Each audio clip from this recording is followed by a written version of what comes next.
Now boarding for Rebuild of Joycast, your weekly destination for anime, manga, and more. Welcome back, everyone, to Joycast. A slightly less special episode being 51. Yeah, it's not special. It's 51. 51, you know, you can just go to hell, man. You can go to heck. I find it weird still that, like, America is, like, well, 21 is the special day. I understand it's because you can drink and everything, but, like, it's such a weird number to, like, land on, don't you think? Yeah, I have no idea how that was established. Right? What's it for you? 18. 18 is usually the one where you can, like, Makes drink sense. and do all that stuff. I think it should be raised to 40, my honest opinion. For Americans. I'm sure you guys are responsible. You basically want to put prohibition laws back in. Hell yeah, Prohibition time was cool. I like committing. I not because like I want to ban drinking. It's just drinking is so much cooler when it's illegal. I agree with that. Yeah, when you're 15 and you're like at a park or in the woods camping and stuff. That's what we used to do. We used to go in the woods and like pitch tents and stuff and like smoke weed and drink and stuff. I'm sorry, when you say pitch tents, I just, you know, head goes to a bad No, place. not like that. You know what I mean. Damn. I remember one time my friend's tent got burnt down by these rabble rousers who were made aware of what we were doing, and they came by and they were pissing everyone off. They accidentally set my friend's tent on fire because they threw a full beer. No, they threw a full beer can on the fire, and the pressure and the heat made it pop, and it just turned into a small, like, fiery, like, can that landed on their tent, and they, like, went, Val, and I'm, like, leaning my head out, and they're like, I'm like, what? And it's like, can we sleep in your tent? Like, you literally bought a tent for this occasion. What happened to it? And they, like, look over to it, and I lean my head ever so slightly to the side, and it's just smoldering. Oh gosh. They pissed me off so much in the morning. I told their little fucking, like, their friends and everything that I was gonna break their fucking noses if they didn't leave. Oh, that's the other thing. Like, we would bring bing bags and everything to, like, clean up and shit, because we were good Christian boys. Oh, I'm so sure after you say you're pitching each other's tents. No one was pitching my tent when I was 15. Sadly. Anyway, but, no, those were fucking good times. Like, what did you guys do when you, like, before you were, like, of the age to drink and stuff? Oh, well, we used to just go to Canada. What? Oh, is it, like, 18 Yeah, in the Canada? age is lower there. Oh, okay. Oh, that's true. You just Like, cross the freaking river.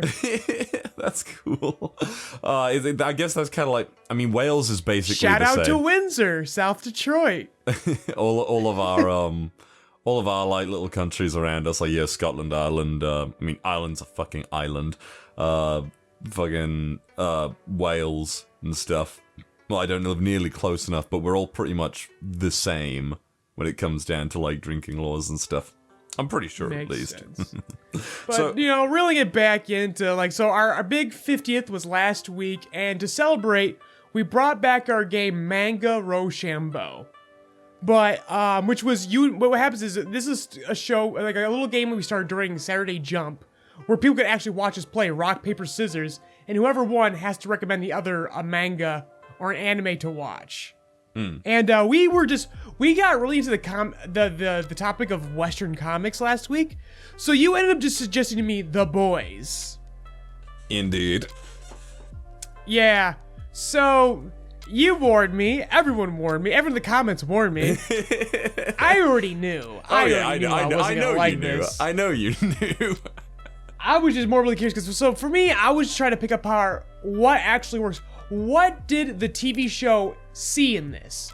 And basically everything they put in the show is what they saw in it. Like, we don't have to reiterate. If you want to know what actually works in The Boys comic, just watch The Boys TV series on Amazon Prime.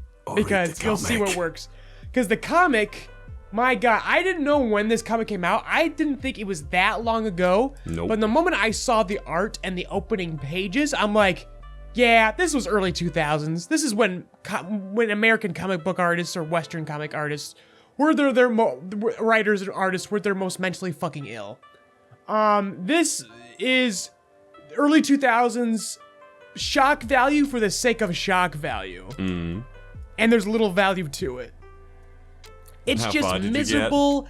It's ugly. I read 2 chapters, but then I was like, again, I read 2 chapters, but then I skimmed the entire series. Oh, okay then.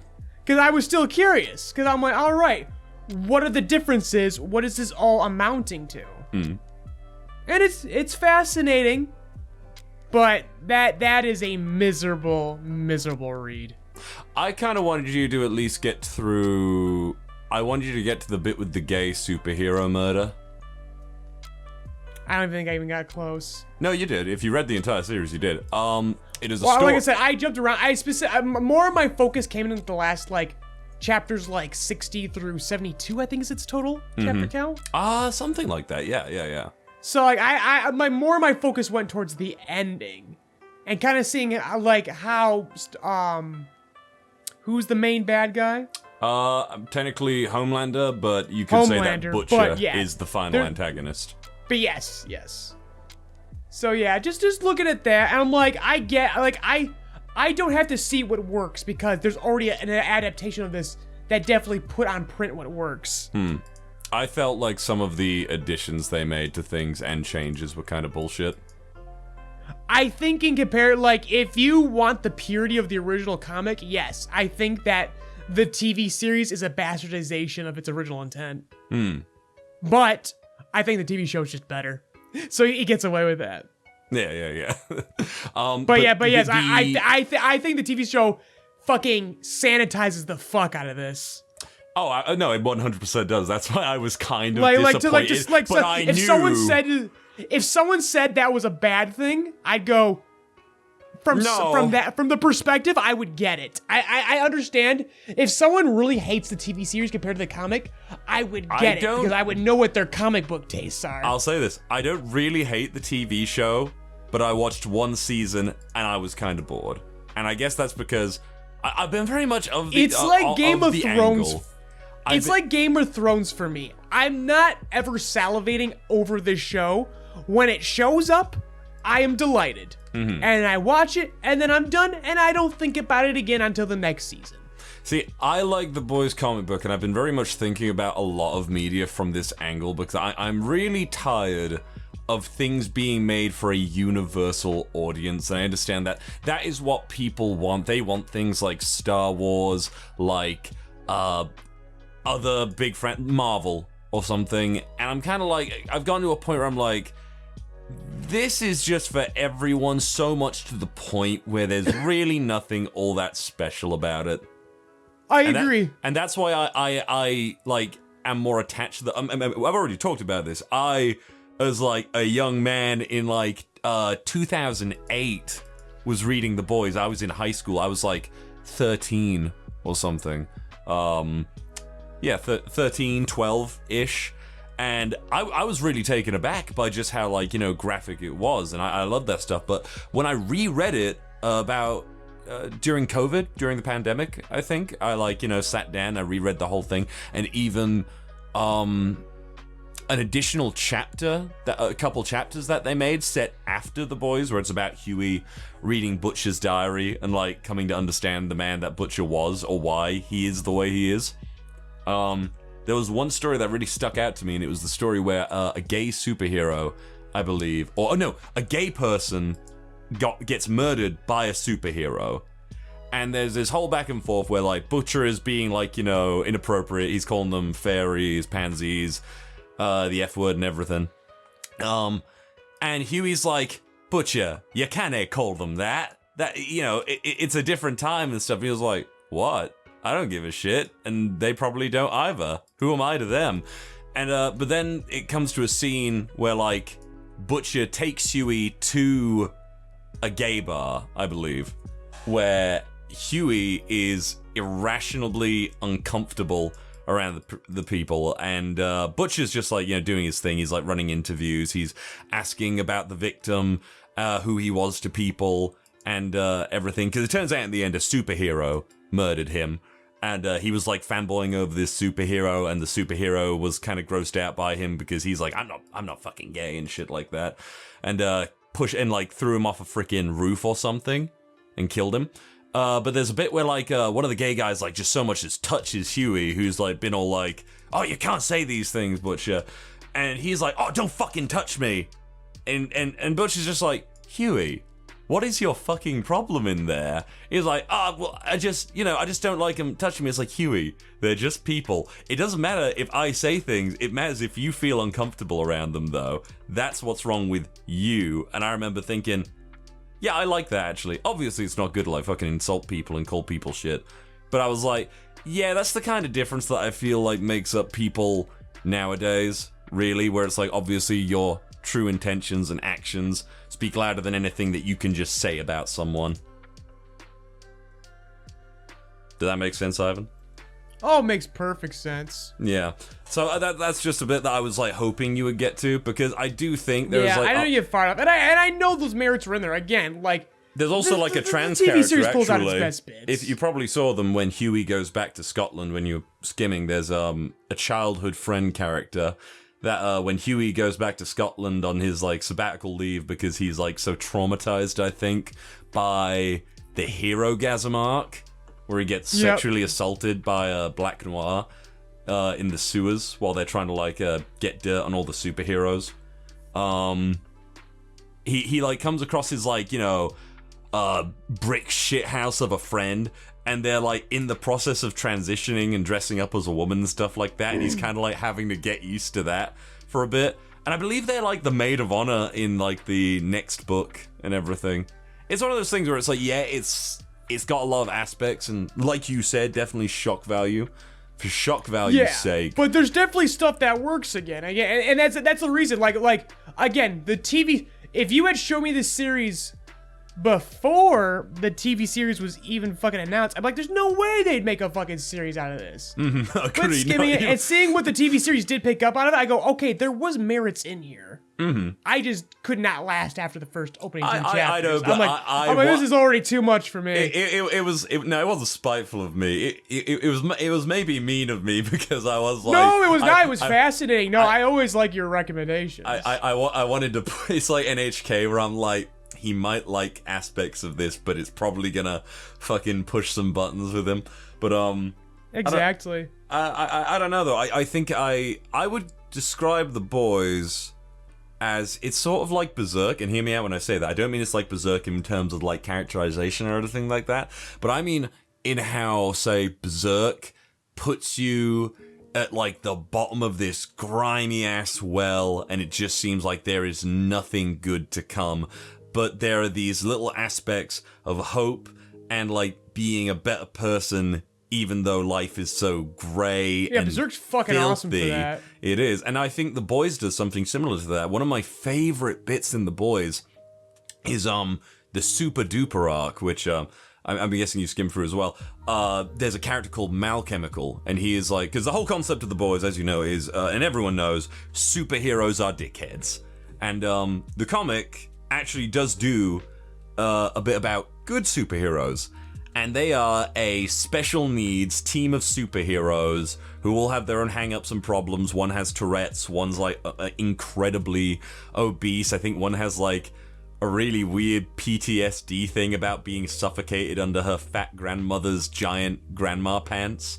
And they pair a kind of deranged and fucked up superhero who is incredibly powerful called Malchemical. He can change into whatever element he wants, like gases. He can like shapeshift his body to like be other people and stuff, but he is a freak, to be honest. And it's like, why is this person on this team with these like, you know, actually good people who, yeah, they all have special needs, they have hang-ups and everything, but they are genuinely trying to make a difference in their environment. And Huey is tasked with watching them because Butcher thinks it'd be an easy job for him and it's not in too much danger. And he's like, well, this is perfect for Huey.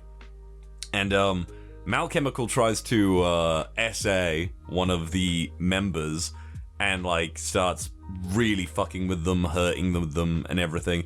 And Huey like bursts in trying to like make him leave him alone and shit because he's like become attached friends with these people by accident and they have no idea who he is really or what he does.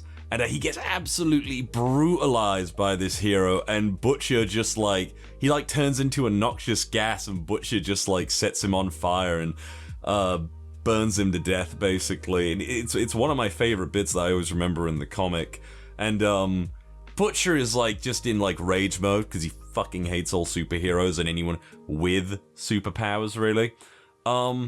I think that's another aspect I don't like about the TV show, how they made Compound V or Temp V, and he's all like drunk with the power and everything in it, while in this comic it's like just a thing to them. It's just a tool to him that he uses to get even with them, basically. He doesn't really give a shit about it. And he's about to go rage and maybe even like kill some of these special needs like superheroes and everything, and you were just like, nah man, just leave them the fuck alone. They're just kids and shit, dude, just leave them alone. And he does, and that's one of my favorite bits, actually. But I don't know, I'm a bit sad you only read 2 chapters, but fair enough. So tell me the details of like what you read and what you took from it so far.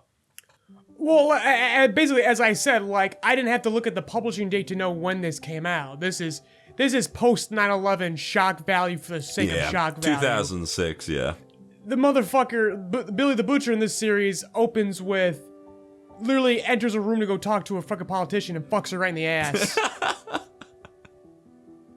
Don't they all deserve that, though? And asks her to wipe his dick. Like, I'm like, okay.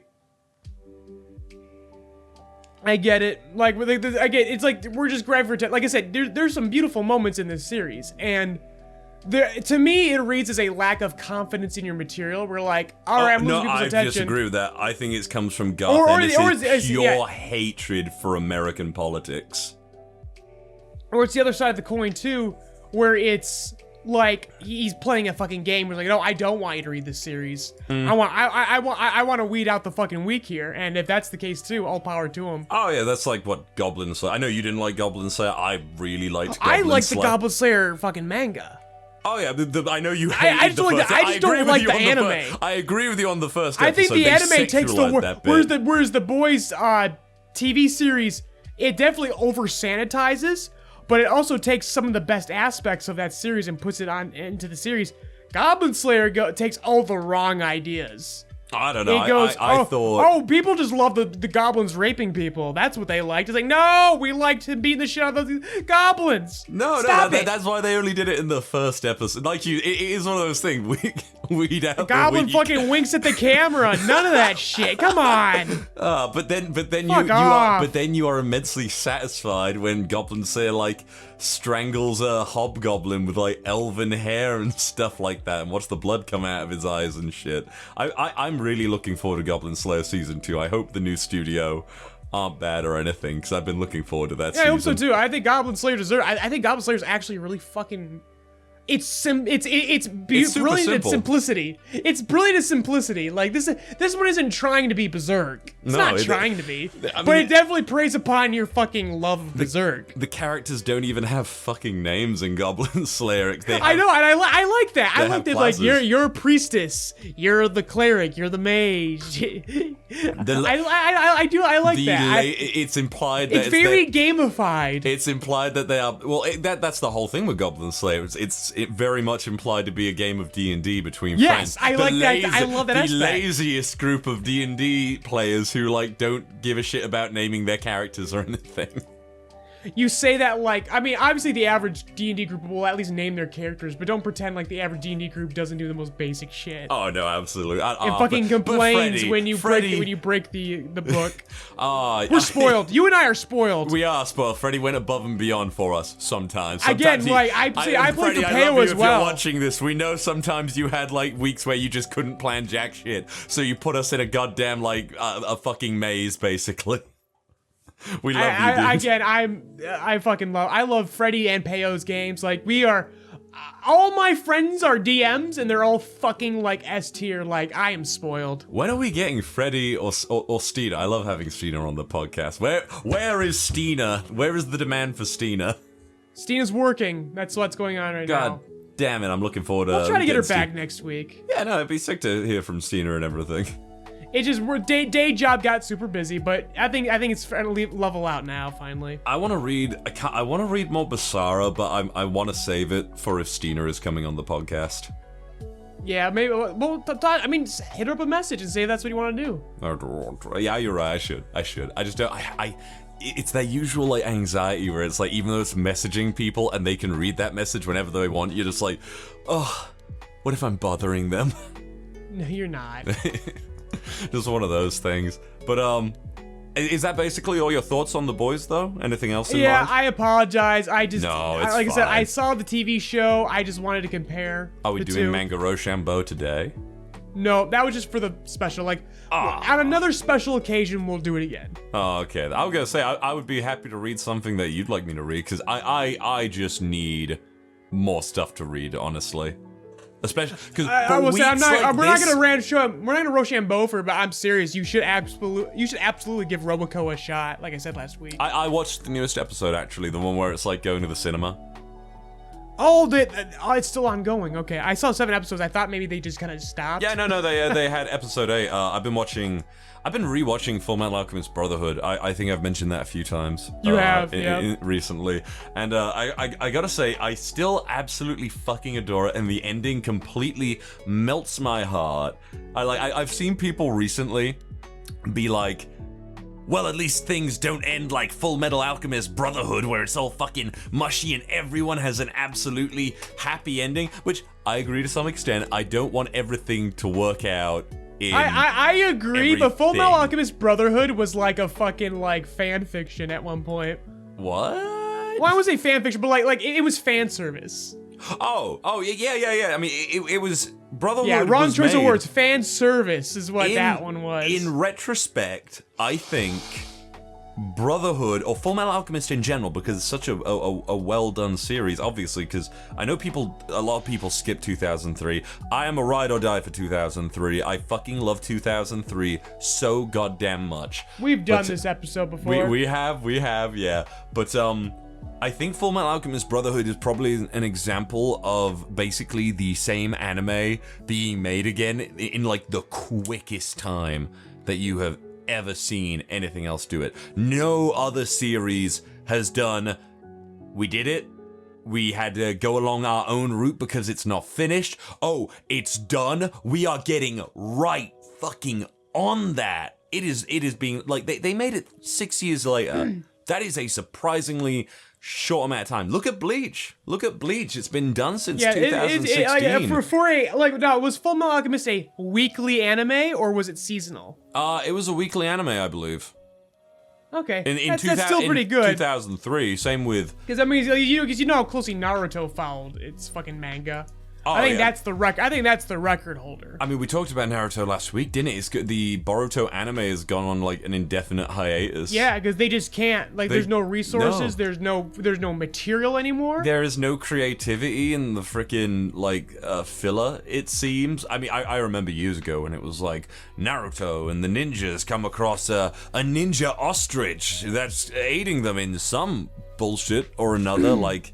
Right. Like, when you have stuff like that at the very beginning, it's really, like, a matter of time. Granted, it's gone on for a while. It's 2023, and only now is it going on an absolute hiatus until the Boruto manga gets enough stuff, because they should really just switch it to seasonal at this point. I mean, hell, look at Black Clover. I believe both the anime and the manga are on hiatus right now themselves. The manga's back. Oh, the manga's back now because if not, it's about to be. They are wrapping up the final arc, aren't they? Yeah, but remember what final arc. Remember what final arc means, though, in manga terms. So true. Because My Hero Academia was supposed to end last year, but I'm glad you brought up FullMetal Alchemist, because this is a great segue to My Hero Academia. Because one of our someone in the comments brought up a really interesting question. It was Lenara Rosewater. In a couple previous episodes. I'm sorry to interrupt you, by the way. I'm so embarrassed because I was genuinely like, oh, it's gonna take a couple more days for that.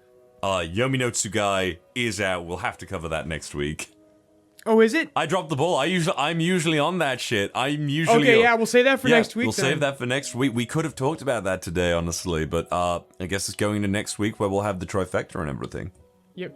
But yeah, this comment, because someone was curious they had a genuine curiosity about the issues that we had with My Hero Academia's anime, like production versus our feelings. Because we specifically brought up that we have two very differing criticisms of Bones what Bones does and what MAPPA does, and how we criticize them differently. And someone was wondering, what is the issue with My Hero Academia? Yeah. How are they not, like the issues that you see on the screen, how is that not an issue of overwork or a fuck of resources the way that MAPPA does? And there is a reason. That is an interesting one. Go on. I want to hear this. Because we talk about how we don't complain about Bones, that they're being abusive towards the animators.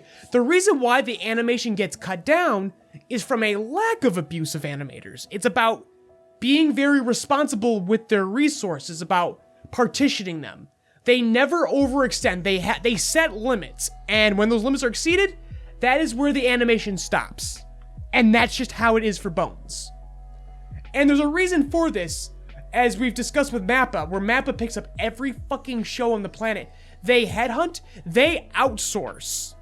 They're not just MAPPA is like a fucking network, and they will reach out and grab other studios to get these things done. And they'll make studios work on multiple fucking animes for the price of one. And that's how things get fucked. Bones, because the commenter asked, does Bones outsource? How does Bones work on multiple shows? Because Bones is a studio that has 5 specific teams. They have a team of 5 very specific directors, producers, artists, and animators. If they outsource anything, it might be like coloring, like after the animation is done, in that sense. But for the most part, it is almost entirely in-house with 5 different teams, and they are alphabetical: A, B, C, D, and E. Team C works on My Hero Academia, who just happens to be the team that worked on FullMetal Alchemist Brotherhood. So when we talk about Jobber, we are talking about the best Jobber team in the biz. This is what they do best. Unfortunately, just because you're the best at what you do, doesn't mean you can be at your best when your resources are being taken from you. Again, this is one studio sharing resources amongst 5 teams. They budget very well, but once in a while, again, there are other teams who will work on the movies, and it's usually the My Hero Academia movies is when Team C starts to get its resources taken away from them. But again, that's another thing too, is we talk about this noticeable drop after part 1, after core 1 of season 2.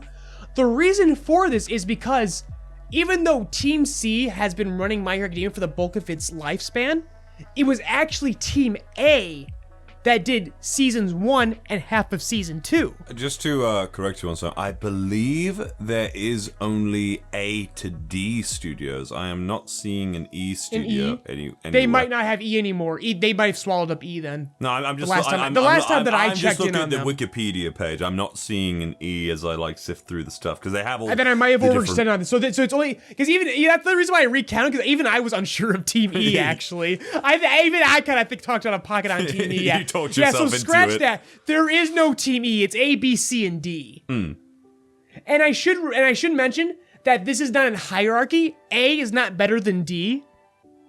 It's not like that. This is just 4 teams. And these 4 teams are they all have a niche. Like I guess Team C they are the very good jobber team. These are the guys where they can work on a weekly basis. They're very good at that. And that's the reason why they're running My Hero Academia. That's the reason why My Hero Academia seasons are 25 episodes. They are very strong. They've got good stamina. But that being said, then you got the other teams. Team A, Studio What's that? A, Studio A. It seems.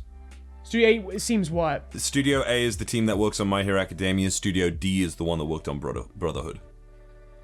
See, that's where we're getting crossed. C did Brotherhood. C does Brotherhood, and C currently. I am reading the page. You're reading the Wikipedia. I'm talking about the time I talked with the reps. Oh, fair enough then. But I'm just saying the Wikipedia page says original FullMetal Alchemist was Studio C, Brotherhood was D, My Hero Academia is A. It was A. That's what I'm trying to get at. Oh, okay then. Because Wikipedia gets it one and done. Like, they don't update. Oh wait, no. You're right. You're actually right. C is the current one to do My Hero Academia. Yes, Studio that's A what I'm talking about. Okay, my apologies, Ivan. These animes will switch between teams, and even the teams themselves will do tradesies. This is the reason this is for why the movies and things, right? This is the reason, because I'm not sure which team works on the movies. That's what I don't know. All I know is I've spoke with reps from Team C, and they said that Team A. I'm embarrassed to say, Ivan, going down. There is a Team E. It seemed. Damn it! There is a Team E, but they only seem to work on movies, as far as I can tell. Looking. So this is the floater Team E. So this is what I'm talking about. Where Team E comes and so clearly they have the resources for Team A through D, but then when they need a movie, they make a Team E. And Team E steals from Team C, is what happens. It depends on what your show comes from. You have to share with Team E. I feel like there's a lot of tradesies. But what I'm getting is that so let's bring this back now. At myself. Team A makes the reason why My Hero Academia season 1 and half of season 2 is so fucking good is because that was Team A. Because Team A, even though we talk about that no team is really distinctly better than the others, Team A is definitely the fucking best one though. It is generally very fucking good. They have the highest budget. Team A works on Mob Psycho, right? Let me take a look. If you're looking, I only know the guys who work on My Hero Academia. So Studio B worked on Mob Psycho in the original 2000. Studio B is Mob Psycho 100 in 2016. Team B in 2019. And then Mob Psycho Season 3, Team B. It was Team B throughout. And I'm sorry, I just want to say, Team B throughout. I feel like if this were like, we were in a studio or something when the cameras go off or something, you'd be like, make a fucking fool out of me, Val. No, like, because you're looking off Wikipedia, I'm going off of firsthand knowledge. Yeah. I've spoken with reps before, and yeah, like I said, they interchange, they change around.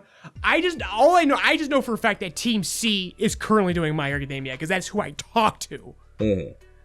And yeah, it's really fascinating. Again, you've got 4.5 teams. That's what we'll say. 4.5 teams. And they all have to share, and they're generally well funded each. But like I said, the movies pull away, and that noticeable dip is because two completely different teams worked on season 1.5 versus the remainder of the series. And then once in a while, though, again, because the teams do like to trade directors, that's the reason why you get like the shots with Overhaul, like that final smash that Deku does against Overhaul in season 5. I believe, and then the miracle fight in the beginning of season 6 is when they bring different directors in, and you see that trading of resources, and that's the reason why we complain. Is it would be nice to have that consistency. Why can't My Hero Academia always look that fucking amazing when they have that capability? And it's because they have a finite set of resources. They don't like to outsource beyond their animators. They like to keep it at home within the family. And when they need to pull out other people to do other things, they do that at the cost of the overall product. But at the end of the day, it prevents the most important thing, the humans behind the project, from getting fucked over by getting overworked. Because, oh my god, I briefly mentioned it last week, but that Attack on Titan documentary that MAPPA released, they're not helping allegations. It looks like a fucking nightmare. And speaking of, Val, did you know that Attack on Titan's final season part 3 came out today? What? Did it? Did you know it came out today? No, I didn't. What? Yeah. I had no idea. What the fuck? It's on Crunchyroll, right? It's on Crunchyroll. It's out right now. I don't want to watch it. But I assume you will? I'm going to have to because my job is tied to talking about this stuff. But I brought this up. I really don't want to encourage this behavior that MAPPA does, where they are really fucking stretched thin, man. They've taken so much and they still don't have enough, and they still gotta fuck their guys over. And they're not even going to make another season of Dorohedoro. Oh my god, one of the most insulting thing about that documentary was all the Dorohedoro statues in the background. What the fuck? Oh, I mean, that could be more of a Netflix thing.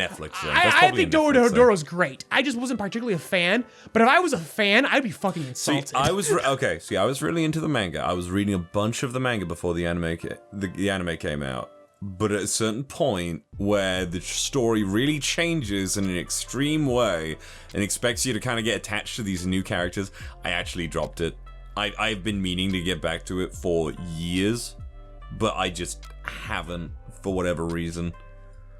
But I do like Dorohedoro. I don't know how her new manga is going right now, the one set in space. You know the one? Yes, Host likes to read that one.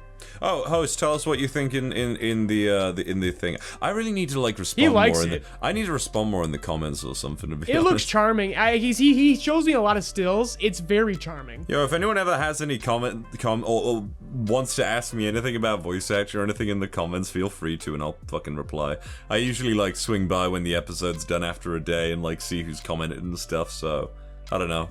I'll say something if you want to hear from me. It's worth doing. Our commenters are bringing in some great questions. That's why I want to bring up the production. That was a really good question because that's something I've never talked about.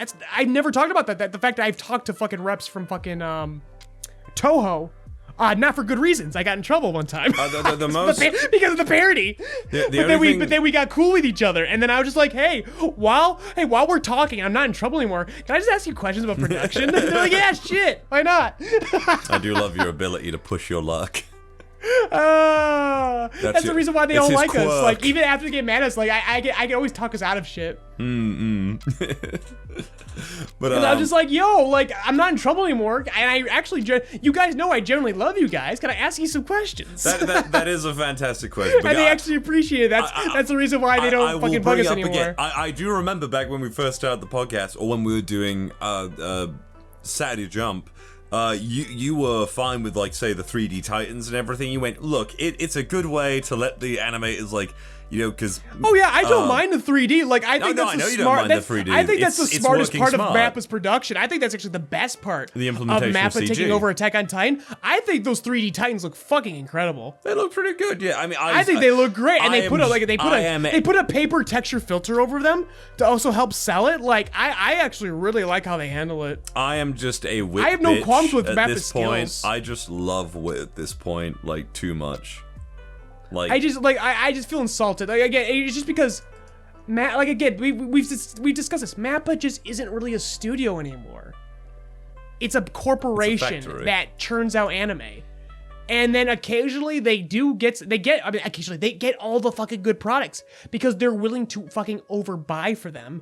But that never gets in the hands of their animators. They just fucking starve and fucking torture their animators to keep the fucking business afloat. It's run like a corporation. It can only grow. But that's just now how art will suffer from growth. I'm still very surprised that they only made Chainsaw Man 12 episodes, to be honest. That's not a surprise. That makes fucking sense. They don't have the resources to do more. I just mean honestly, Chainsaw Man was one of those things where I feel because it's had such a cultural boom because that's all they needed. Again, it's a corporation. They have to make more from less. Mm-hmm. The more they keep wanting to grow, the less they'll be able to fucking do. But with Chainsaw Man, all they fucking needed was the name. But it's just a damn shame because, again, as I just said, there are some very talented people at MAPPA. The director of Attack on Titan right now, he's a great guy. He's fucking awesome, but he looks like a fucking walking corpse right now, and it's just depressing to fucking see. It really is to watch that talent. Whereas you look at Wit, so talented, so passionate, and they go. Whereas Bones partitions amongst their teams, Wit went. We have to literally sell the stuff we're doing to keep going, and we have to make compromises, and we have to collaborate. But lo and behold, it works. Ranking Kings and Spy X Family, both fucking great looking anime. They look at everything that Wit does looks fucking incredible. I mean, they made their Like, name off of Attack on They Titan. they will drop projects before they let them suffer. Bones partitions and they budget very carefully, but if you ask them to get rid of My Hero Academia, they never would. They'd be like, no, that's ours. And you can't blame them because they love what they do. But Wit is on a whole nother level where they are so objective about things. They love something so much, they will set it free. And they said, we love Attack on Titan, but it's going to kill us as a studio. We can't do it. But we're not gonna cancel the series. We're gonna let it get done. I would say for My Hero Academia, I mean, Bones actually as far as I knew Bones for a long time, because I'm not like, you know, the expert on like the studio stuff like you. You are far more informed on the information Here's about the thing, the studio I am, than but even then, it's to an extent. Like, again, I don't have an inside track. I get information from Crunchyroll, and I get information from my own personal experience, because on a very, like, a squirrel finds a blind nut situation, I accidentally bumped heads with Toho once upon a time. And unlike any abridger before me, I, for once, actually got to pick their brains about why they fucking hate us. and I've learned that, at least I got them to understand me. I can't spout for other abridgers because I just can't speak for them. How they do things. I can't blame companies for disliking abridgers. No, I don't. But like after I had that conversation with them, I'm like, oh yeah, I get it why you fucking hate us. But I got them to at least tolerate me. Yeah, I could only speak for myself in JoyRide, and I got them to tolerate us. And to this day, they don't bug us. Toei is a whole nother monster. You could be the most rational. I feel for Team 4-Star because you could be the most rational fucker on the planet. There is just no reasoning with Toei. There's just none. True. Shall we move on to happier things? Shall we talk about My Hero Academia chapter 382? 382, yes. Fucking awesome. Now, once again, I feel like the chapters have just been a bit all over the place lately. Well, it's getting chaotic right now because unbelievably chaotic. He is like jumping from thing Actually, to no, thing. I scratched that. I don't believe that. No, it's not really jumping. So here's the Val. So in our Discord, someone posted a very, very unfortunately accurate meme for what's going on in My Hero right now. Okay.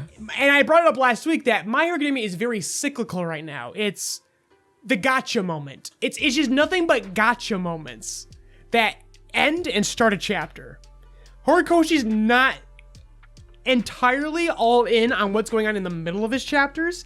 It's always how they begin and how they end to keep people fucking reading.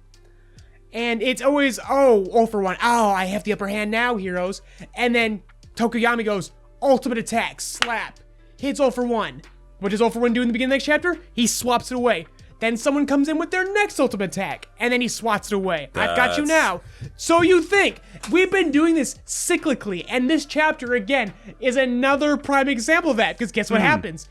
Tokoyami does his big Ragnarok attack, and 0 for 1 swats it away, and who shows up? Makia. Oh no, Makia's here. You said Makia was coming, Val. You were correct. And guess what happens? Oh no, Makia's coming. The heroes are fucked. No, but it's our boy. You think it's Shinso controlling Makia with his ultimate attack, where I can control the most powerful fucking being in the series. Right. And it happens ad infinitum. Don't get me wrong. I'm enjoying this, but I'm not gonna pretend like this is deep and that I'm not actually getting a little bit tired of it. Yeah, no, that was. It's very cyclical, but here's the thing, Val. But this is the best part, because if Horikoshi has any artistic merit, if he has any integrity, if Horikoshi is a man, if he is a human being, then he has to give everyone their special final attack against 0 for 1. I want all these heroes to form a single file line, and I want them to present us each with a special, super powerful ultimate attack, and I want 0 for 1 to respond each time. I want him to swat away each time. And each time he gets progressively younger, so that when he is a baby, I want Mineta to do the final blow on 0 for 1 as a baby. That, you know what? I demand this. If My Hero Academia does not end with Mineta doing... If I don't see Mineta purple hydrogen bomb killing coughing baby. What is the fucking point? Purple hydrogen bomb. Versus coughing baby versus Mineta. Begin. That has to happen. That has to happen. Please. I've been so good. I've been so patient. No, you're not wrong. Like everyone's just why is he otherwise doing this? We've had a million final attacks on All For One, and they don't stick. They even admit that Endeavor already killed All For One. They literally say this. They're like, oh, Endeavor already defeated him. That's why he's in this state anyway. It's just like, oh, fuck. It's like, oh, he's so right though. Everyone has gotten their final attack on All For One. This is so fucking lame. This is why I am. You obviously have to, like, you know. Okay, I think it's a similar thing to Naruto, where I remember back in 2012 to 2013 to 14, before My Hero Academia came out, when Naruto came out, I think there was a comment that people said where the author of Naruto said that he made Madara too powerful. I may have brought this up before, and I think it's one of those things where this is a similar situation, but not only that, it's also like kind of a prime opportunity in doing this that Horikoshi can just kind of go, oh, well, you know what? I can give everyone closure with these fucking characters by just letting them pull off their ultimate attack. Yeah, like, I was gonna say, like, I don't think Horikoshi accidentally made All For One too powerful. I think this is the perfect thing. Like this all feels very intentional. All For One is now amounting to. We talk about how we feel like this character's been butchered. He is becoming a punching bag in the end. He is just an appliance for characters to show off their ultimate moves. Everyone's just kick flipping over fucking All For One right now. That's all that's happening right now. It's definitely to a point where he's just really a dead beaten horse. He's laying on the fucking ground. He's not dying, but he's not defeated either. He's not defeated, but he's not doing anything important either. He's just laying there while everyone does fucking kickflips and for the camera. I would just hurry before he's a psycho. Do something cool so you would say that you fought All For One. I would really just like it at this point if we were bunch of little opportunistic pricks. I just want to see Deku fight Shigaraki at this stage, to be honest. I think it would be a lot more. He was. I think it'd be a lot more entertaining. In fact, actually, yeah, no, all of the Deku bits with fighting Shigaraki have been super fucking cool. It's definitely that's. I have nothing to say because you're right. That is just incredibly accurate. You've basically just. So you know that picture from The Flash, that meme where he's like posing over the grave? No, I don't. There's a meme image where Grant Gustin, the actor for The Flash in the Flash TV series, he's posing over fucking Oliver Queen's fucking grave, and people will put like memes, like they'll say it was someone over someone else, like they'll change the name on the grave. Supposed to? Oh, is that what that's supposed to be? That's what it's from. That's what it's from. What? That's what that's from. It's from. People think it's Spider-Man. People think it's Andrew Garfield, I never thought it was but it's Spider-Man. Grant Gustin. I never thought it was Andrew Garfield. I thought it was a real thing or something like that. I thought it was just some rando that's from guy. the set of The Flash. Okay then. Yeah, I so had no idea. Meme, I never that's literally what is Arrowverse. happening in My Hero Academia right now, except there's a single file line of 20 different characters all getting their shot to say they hit All For One. All For One's not doing anything but smirking and getting younger. Oh, it's like that swatting scene. the powers away. It's like that bit in FullMetal Alchemist Brotherhood where Yoki hits Pride with the cars like, look right there, I hit the most powerful homunculus with my fucking automobile. That is that's his contribution to the struggle. It's like that. Yeah, I agree with you. Yeah, I'm serious. So at this rate, at this rage of momentum here, Mineta has to get the final shot. Please, like that team that's please. on Gantomaki right now. That was Mineta's team. I'm pretty sure. Him and Pinky and Red Riot. They're all on Gantomaki. Mineta has shown up. He's there. He's literally warming up right now, getting ready to fucking take down All For One. He's like, let me fucking, like, wait till he's a baby. Tell me when he's a baby, and then I'm fucking drop me in. I'm gonna drop kick that baby. He's gonna beat the shit out of that baby. It's gonna be fucking awesome. He's gonna attach the baby to a string of like grapes. Oh my god, who else just is so what's Pinky gonna do? Like, Ashido. a tsunami of acid. She's getting maybe Make him bald again? Like, haha. Oh, whoops, fucked up. Now I gotta go bald. Just melt his hair off. Honestly, I think that'd be super cool if I liked you better when you were bald. If He's like, bro, I'm gonna be bald as a baby. Just give me like fucking 30 seconds. If Ishido just melted him down into a fucking like muscle skeletal kind of form, that'd be fucking cool. I think. I don't know. Dobby's already doing that shit. Ah, yeah. I was literally thinking, why am I thinking about that? Has that already happened? Yeah, you're right. I forgot where Endeavor was.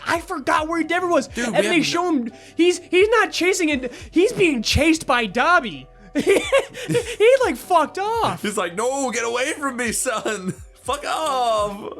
I'm trying to do shit. Oh my gosh. You know what? I completely agree with you. I think at this point in the next chapter, please, Horikoshi, at this point, who gives a shit? Just do it.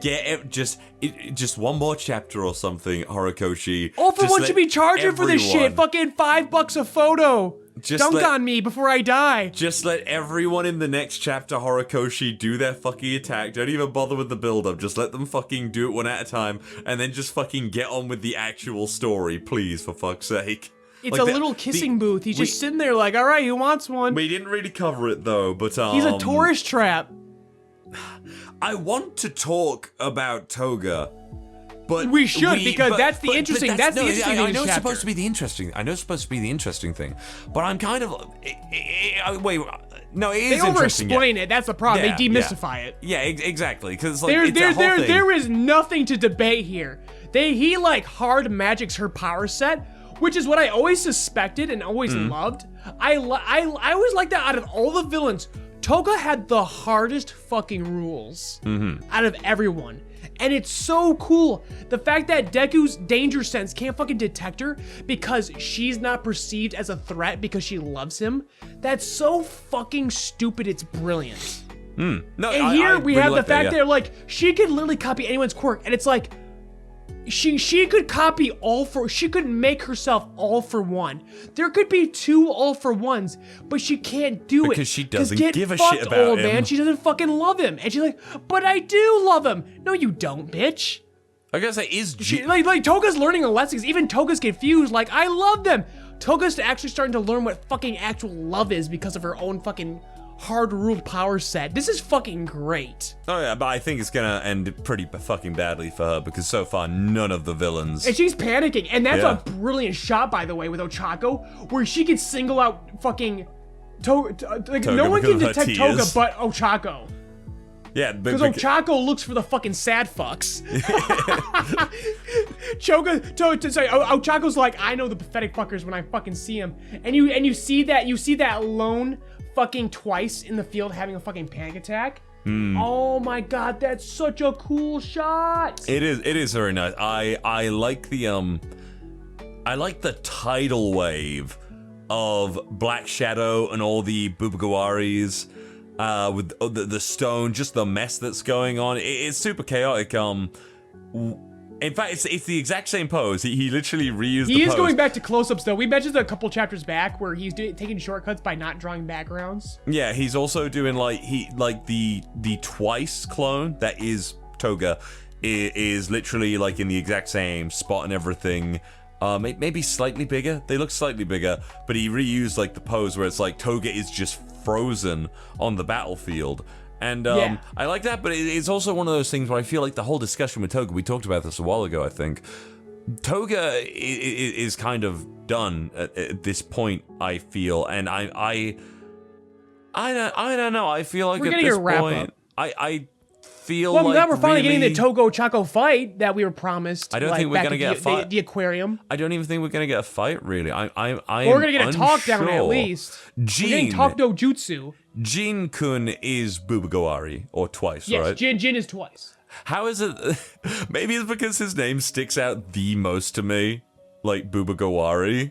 But like, how can I remember that with zero issue? And then I'm like, who's the fucking, grinning blood love bitch and everything? And you're like, Toga. I remembered it this time, but I'm just confused with myself about how I remembered that so easily. Yeah, I can't explain your behavior. You're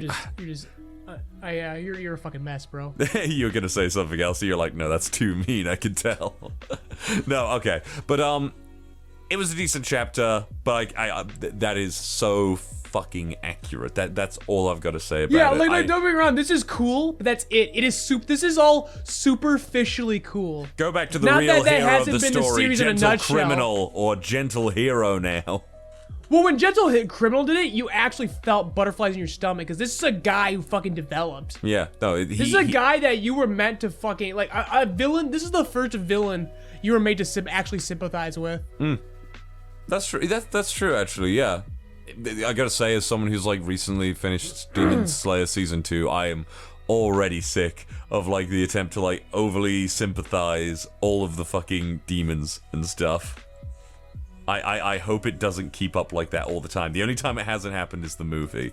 But hey, speaking of the My Hero Academia manga and sympathizable villains, they did the Lady Nagant fight in the anime. It was fucking awesome. Oh, well, you've been really, really satisfied with the anime lately, haven't you? I told you, they found their perfect tempo because they don't have a movie Hori to handle. rushes, Bones drags. Yeah. So now Bones has to drag down on rushing Horikoshi, and it's working. The Lady Nagant, I think the episode title is The Lovely Lady Nagant. This is one of the best episodes in a long-ass time. But you're also a Lady Nagant stan. That too, yeah. But I'm saying that the fight was handled very well. It's very well directed. I believe she's your favorite girl. Mirko might be. I don't know. It's debatable. I think I would prefer Lady Nagant. I think over Nagant might be, because Nagant has more depth. I think exactly. Mirko And is. she plays to my fucking favorite shit in storytelling. Yeah, And she plays it to the best parts of My Hero Academia. The parts about My Hero Academia, the really deep, dark shit that I about really government love about the and series. shit. Yeah. Yeah. She was like the promise on that. So yeah, Lady Nagant's my favorite. Yeah, I was gonna say because Mirko's And fine. the anime is does not hold alright. back on it. Mirko is alright, but she's frankly oversaturated by the fandom, and honestly, she doesn't really have that much depth to her as a character. Yeah, again, superficially cool is Mirko. Precisely. But Nagant's got the substance. Do we have anything else to talk about, or would you say that's a wrap No, for this today? was just supposed to be a quickie, like I said, because our triumvirate was I on know, break, but- except for My Hero, because My Hero already took its break. Look, the fact of the matter is, Ivan, we can stretch out and talk about shit for as long as we fucking care to, We let's be could, honest. but we have to be kind to our editor and our commuter audience. That is true. I mean, we've been going for 57 minutes right Yeah, now. and I think that's the right amount of time. A quickie, you say. Bullshit. I mean, a quickie by our standards, because as you said, we could talk forever. Yeah. Okay, we're only limited by the constraints. Like Bones, we have a finite amount of resources and teams too. And Team Podcast, they gotta get the work done. We gotta submit this and send it over, because it's a very fly-by-night production to get this available to you guys every Monday. But yeah, I mean that's it for this week. I think it was solid. Honestly, I thought that was fun, just talking about My Hero Academia. No, yeah, same. I like talking about The Boys. Man. Like I said, I love The Boys comic. I understand loads of people are like, it's bad. I even saw. I looked back on it because I actually didn't see the comments this time around. I've been busy this week. I couldn't even really read Tiger and Bunny or anything like that. I mean, watch the season 2 of Tiger and Bunny this week. But yeah, I'm just happy that you gave it at least a look. Fair enough if you skimmed it. I still say that comic is more about, like, hope inside the filthiness of life. I agree with it. Yeah. But there's the fucking train. We'll see you all later, guys. See you next week. See ya. Wouldn't want to be ya.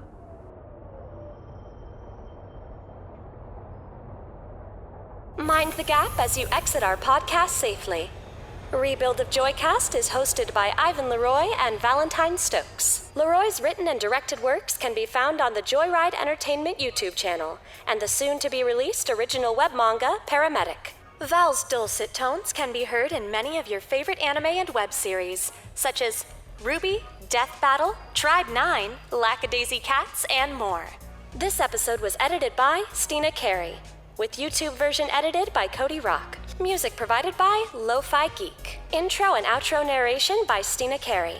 Outro music composed by Michael Pejovich. Logo and visuals designed by Ivan LeRoy. Rebuild of Joycast is produced by JoyRide Entertainment and Rock Voice Productions LLC, and made possible thanks to Patreon donations from generous listeners like you.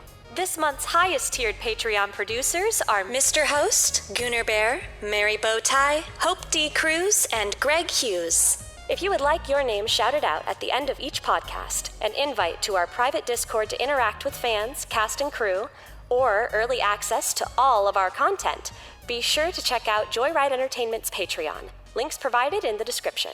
Thank you for keeping JoyRide's engine burning.